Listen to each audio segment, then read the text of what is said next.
3 days, then you're out. Elias clutched the eviction notice, paper trembling in his hand. Despair gnawed at him. His meager savings, depleted by his daughter's illness, offered no solace. The landlord, a cruel man with eyes like chipped ice, remained unmoved by pleas or promises. 3 days, he'd sneered, then you're out. 3 days to conjure a miracle. 3 days until his world crumbled completely. The weight of responsibility pressed down on Elias. He pictured his daughter Lily, her once vibrant face pale and thin, her laughter silenced by the cough that shook her tiny frame. He had to protect her, had to find a way, but every path seemed to end in a dead end.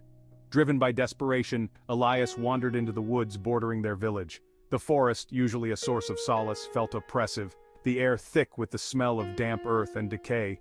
He stumbled through the undergrowth, his thoughts a chaotic whirlwind of fear and despair. He had nowhere left to turn. A flicker of movement caught his eye. Was it a bird flitting between the branches? No, too graceful, too deliberate. He stopped, heart pounding, and held his breath. A laugh, light and melodic, danced on the air. It seemed to come from everywhere and nowhere at once, wrapping around him like gossamer threads. Elias's voice was little more than a dry rasp. He scanned the woods, searching for the source of the sound. The laughter came again, closer this time, laced with an unsettling amusement. S1.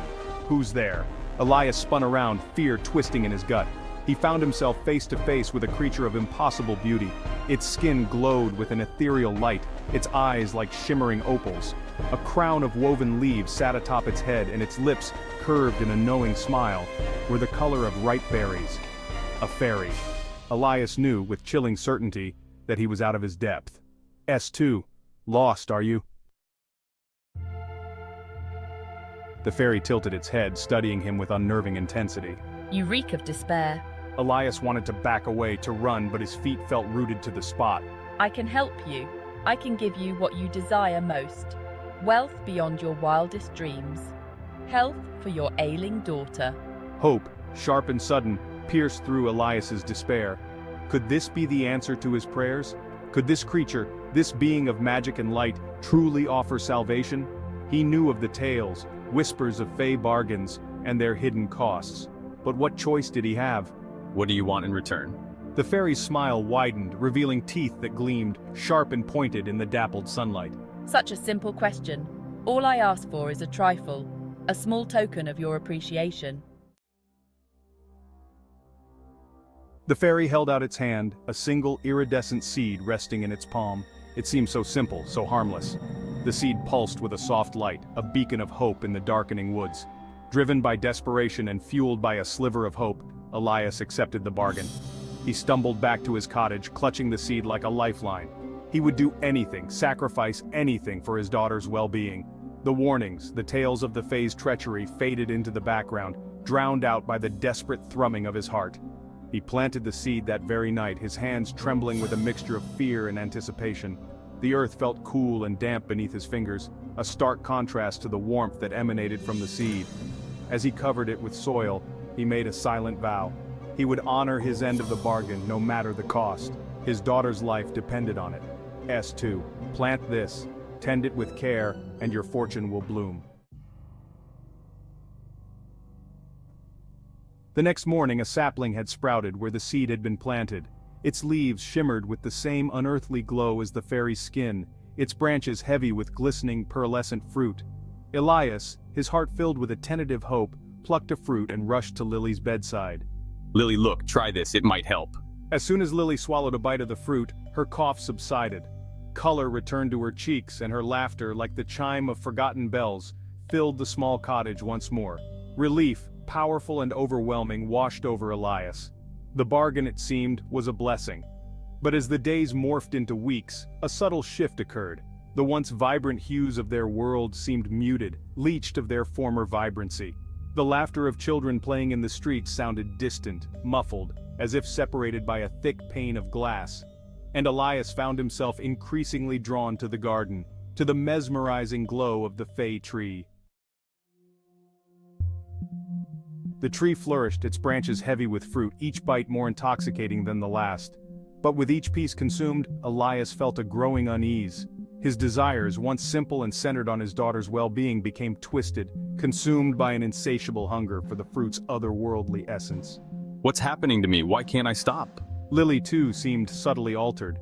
While her illness remained at bay, her laughter took on an unnerving edge. Her eyes, once filled with childish wonder, now glittered with an unsettling knowing. Her craved the fruit with the same intensity as Elias, her small hands reaching for it with an almost desperate hunger. Their neighbors, once warm and welcoming, now avoided their gaze. Whispers followed them through the village streets, whispers of strange lights emanating from their cottage, of unnatural bounty, of the chilling otherworldly laughter that echoed through the night.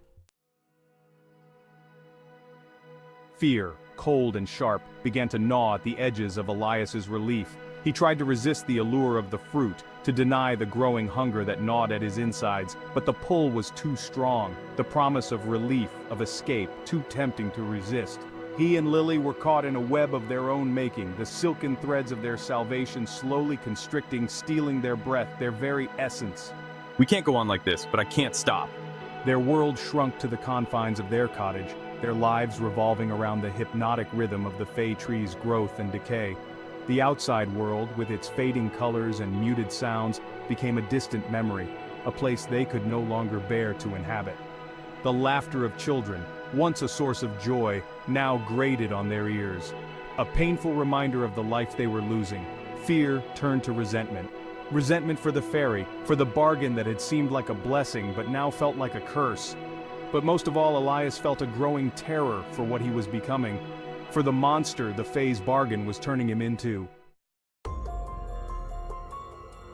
He remembered the old tales, dismissed as mere superstition, of the Fae's insidious bargains, of lives and souls ensnared in their web of enchantments. He should have listened. He should have known that magic, especially the magic of the Fae, always came at a price. There had been warnings, whispers from the elders of the village, cautionary tales shared around flickering hearths. I had dismissed them, blinded by my desperation. Now those whispers echoed in his ears, filled with a chilling prescience. But it was too late. The bargain had been struck, the price agreed upon, and the Fae always collected its due. His nights were haunted by nightmares, visions of shadowy figures with eyes that burned like embers, of Lily's laughter twisting into a chilling shriek. He would wake in a cold sweat, the taste of fear acrid on his tongue, the weight of his daughter's future a crushing burden. One night, as the moon hung heavy and full in the sky, the fairy returned. It stood in the garden, bathed in the eerie glow of the tree, its beauty as unsettling as ever. The time has come to pay your due. Terror, icy and absolute, gripped Elias's heart. He had known, deep down, that this moment would come. But he had clung to the hope, however foolish, that he could somehow outrun fate, outrun the consequences of his bargain. He looked at Lily, at the way the moonlight reflected in her eyes, turning them cold and distant. Her skin, once flushed with health, now held a faint, pearly luminescence, mirroring the unnatural glow of the fruit.